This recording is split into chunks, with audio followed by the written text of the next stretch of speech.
నమస్తే అవధాని.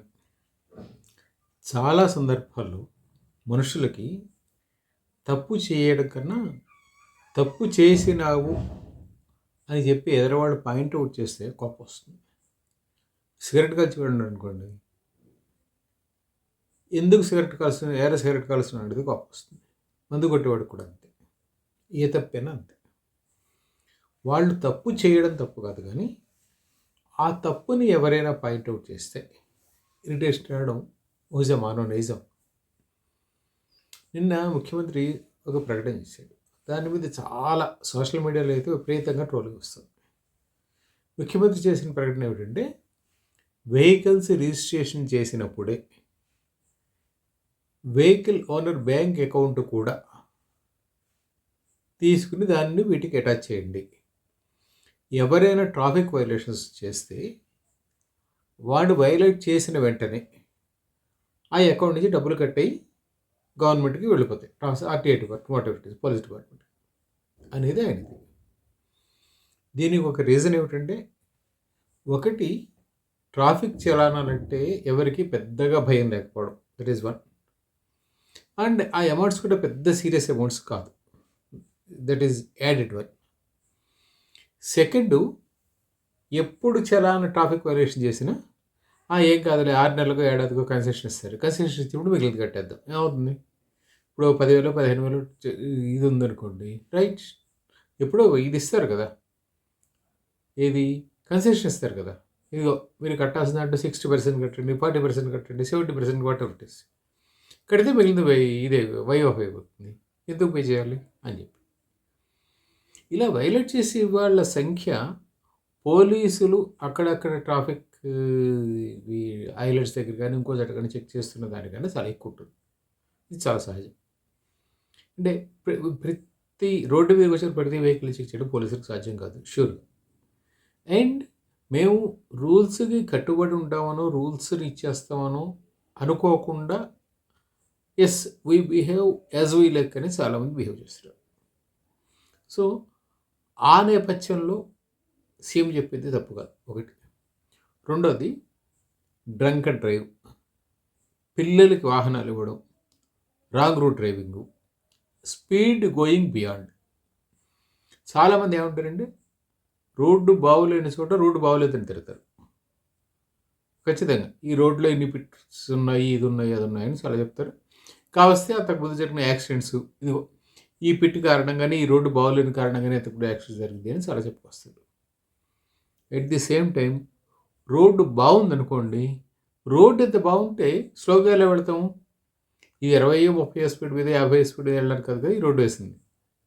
ఈ రోడ్డు వేస్తే ట్రాఫిక్ ఫాస్ట్గా మూవ్ కావడానికి, అందుకని ఫాస్ట్గానే వెళ్ళాలి కదా. అంటే ఏది మాట్లాడినా తమకు అనుకూలమైన వాదనని ముందుకు తీసుకురావడం, అది చాలా అలవాటుగా మారిపోయింది.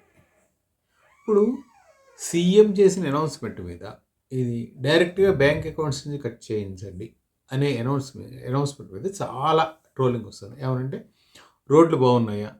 రోడ్లు బాగాలేకపోతే గవర్నమెంట్ అకౌంట్ నుంచి కానీ ఆర్టీఐ అకౌంట్ నుంచి కానీ మాకు కూడా ఇస్తారా? ట్రాన్స్పోర్ట్ వాళ్ళదే కదా, గవర్నమెంట్ బాధ్యత కదా రోడ్లు వేయడం అని. అంటే ఒక్క తప్పు యువతల వాళ్ళ నుంచి కనుక మనం పాయింట్ అవుట్ చేస్తే, నీవైపు నుంచి తప్పు చూపిస్తాము, సహజం. అంటే గవర్నమెంట్ దగ్గర అన్నీ పర్ఫెక్ట్గా ఉంటాయి, ఖచ్చితంగా ఉండవు, ఎక్కడైనా ఏ గవర్నమెంట్ దగ్గరైనా ఉండవు. సో గవర్నమెంట్ సిస్టంలో ల్యాబ్స్ ఉన్నాయి కనుక ఈ ల్యాబ్స్ మేము పాటిస్తాము అంటే ఇట్స్ సంథింగ్ ఆడ్, ఖచ్చితంగా సరైనది కాదు. అండ్ ఓకే, దీన్ని ఇంప్లిమెంట్ చేస్తే జరిగే లాభమా నష్టమా అంటే, ఇప్పుడు ఇంతకుముందు సెంట్రల్ గవర్నమెంట్ హ్యాస్ ప్రపోజ్డ్, అది ఇంకా ఇంప్లిమెంటేషన్లోకి వచ్చినట్లేదు, very huge fines for violations. రేపు పొద్దున అది వస్తే ఏమంటూ పే కదా.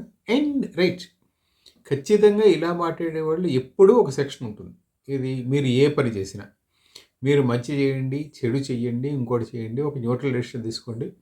మీరు న్యూట్రల్ డెసిషన్ తీసుకుంటే వీడు ఎటు నిర్ణయం తీసుకోలేదు అంటారు. వీళ్ళు ఒక పాజిటివ్ డెసిషన్ తీసుకుంటే ఇదిగో దీంట్లో ఈ నెగిటివ్ ఉందట, ఒక నెగిటివ్ డెసిషన్ తీసుకుంటే దీంట్లో ఈ నెగిటివ్ ఉంది అంట. అంటే ఎటొచ్చి ఎటు పోయినా they want to find out some wrongs in that. ఖచ్చితంగా ఎస్, ఒక సిస్టమ్ ఎవాల్వ్ చేసినప్పుడు లోపాలు ఖచ్చితంగా ఉంటాయి. ఆ లోపాలు ఒక్కొక్కటి సరి చేసుకుంటూ పోవాల్సిందే. కొన్నిసార్లు సంవత్సరాల తరబడి, దశాబ్దాల తరబడి ప్రయత్నం చేసినా లోపాలు కరెక్ట్‌గా అవ్వచ్చు. అట్లని చెప్పి ఇనిషియేషనే తప్పంటే కుదరదు. సో, ఇట్ ఈజ్ ష్యూర్‌లీ ఇది ఒక వెపన్‌గా ఉపయోగపడుతుంది. ఏది ట్రాఫిక్ వయలేషన్స్‌ని అడ్డుకోవడానికి ఇదొక సాధనంగా ఉపయోగపడుతుంది ష్యూర్. అంటే మీ బ్యాంక్ అకౌంట్ నుంచి డబ్బులు కట్ అయిపోతాయి అని తెలిసిన తర్వాత ట్రాఫిక్ వయలేషన్స్ మీద కూడా ఉన్న పెనాల్టీస్‌ని అవసరమైతే ఇంకా పెంచాలి అన్న ఆలోచన కేంద్రం చేసింది. అది ఇంకా అమల్లోకి రాలేదు. అది అమల్లోకి వస్తే these people could not have a word. ఎందుకంటే ఇప్పుడు ఇక్కడ మీరు ఓకే, అక్కడ మోడీని కూడా విమర్శిస్తారు, లేదా సెంట్రల్ గవర్నమెంట్ విమర్శిస్తారు. But that doesn't stops. When a government takes a decision and implements it, it goes on. Okay right. తర్వాత దీన్ని కోర్టులో ఛాలెంజ్ చేస్తాం, ఇది ఇవన్నీ ఎప్పుడూ ఉంటాయి. అండ్ ఖచ్చితంగా దీన్ని అమలు చేస్తే కొంత మేరకైనా అంటే చట్టానికి అందరూ భయపడవచ్చు, కానీ వ్యక్తులుగా ఒక్కొక్కరు భయపడతారు. కనుక ఇటువంటి దాన్ని ఇంప్లిమెంట్ చేయడం అంటే reducing the number of road accidents. Violations are leading to accidents. అంటే వయలేషన్ చేస్తే పెద్ద తప్ప అదేమైనా ప్రాణం కాదు. రాంగ్ రూట్లో వెళ్తారు, యాక్సిడెంట్ అవుతుంది, ఎవరు బాధ్యులు? And who is paying? It's not only those who met with accident, వాళ్ళు మాత్రమే కాదు, అటు వాళ్ళ కుటుంబ సభ్యులు, ఇటు హాస్పిటల్స్ కానీ ఇంకోటి కానీ వాట్ ఎవర్ ఇట్ ఈస్, అంటే infrastructure will face the stress. అందుకని ఈ నిబంధన ఖచ్చితంగా అమలు చేయగలిగితే బాగుంటుంది. అవధానం.